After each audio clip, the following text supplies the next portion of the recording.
Gimik politik calon presiden Prabowo Subianto menjadi sorotan pesaing. Ya, tidak diduga joget gemoy ala Prabowo menjadi pintu gerbang anak muda masuk mengetahui program, ide, dan gagasan pasangan Prabowo Gibran.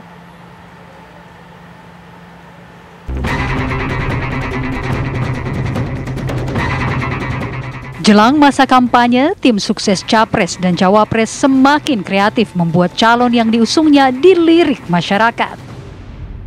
Partai Amanat Nasional dengan sekelompok publik figur dari kalangan artis muda itu menangkap peluang dari joget gemoynya Prabowo Subianto di KPU ketika pengumuman nomor urut calon presiden dan calon wakil presiden. Joget Prabowo itu dirancang sedemikian rupa hingga menjadi tontonan yang menarik dan tren sosial media.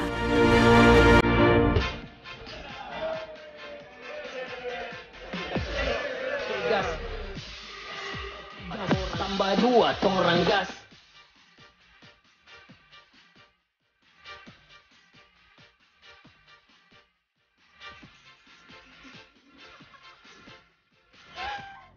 Namun, siapa sangka, gimik politik joget gemoy Prabowo yang dilakukan tim Koalisi Indonesia Maju itu mendapatkan serangan dari pendukung pasangan calon presiden nomor urut 1. Di acara kick-off kampanye nasional yang digelar di Hotel Bumi Wiyata, Depok, Wakil Ketua Majelis Syuro PKS Muhammad Sohibul Iman merasa prihatin dengan gimik politik pasangan Capres dan Cawapres nomor urut 2 tersebut, yakni joget gemoynya Prabowo dan bahasa santuinya putra Presiden Joko Widodo. Muhammad Sohibul Iman berkomentar, gimik seperti itu tidak tepat dilakukan dengan kondisi bangsa sekarang ini. Bangsa ini memerlukan ide dan gagasan untuk menuju Indonesia maju. Apalagi hari-hari ini Bapak Ibu sekalian, saya sangat prihatin untuk memenangkan demokrasi, persaingan demokrasi ini. Sekarang lebih banyak gimiknya. Sekarang ada istilah gemoy, santuy. Seakan-akan yang bisa memimpin negeri ini adalah mereka yang gemoy.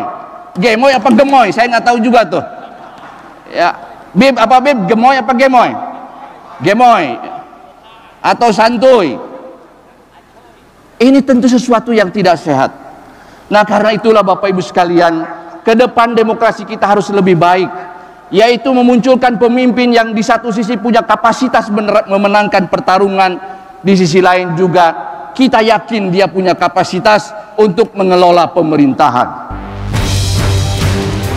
Ketua Tim Kampanye Nasional Prabowo Gibran, Roslan Roslani, menanggapi santai reaksi Wakil Ketua Majelis Syuro PKS tersebut. Menurut Roslan, Indonesia negara demokrasi dan bebas berpendapat. Orang berpendapat lain silahkan saja. Roslan pun menambahkan, melalui keriangan dengan berjoget itulah sebagai gerbang untuk masuk pemilih muda mengetahui lebih dalam program Prabowo Subianto dan Gibran Raka Buming Raka. Ini yang gemoy ini yang begitu sekarang menjadi perhatian dan menarik perhatian para anak muda, itu tumbuh secara organik loh. Bukan kami yang bikin ini gemoy, bukan. Ini tumbuh secara organik dari bawah.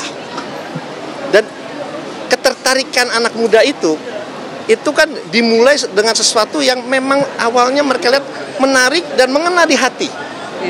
Ya. Kemudian mereka ingin mengetahui lebih banyak lagi, program kita sudah ada.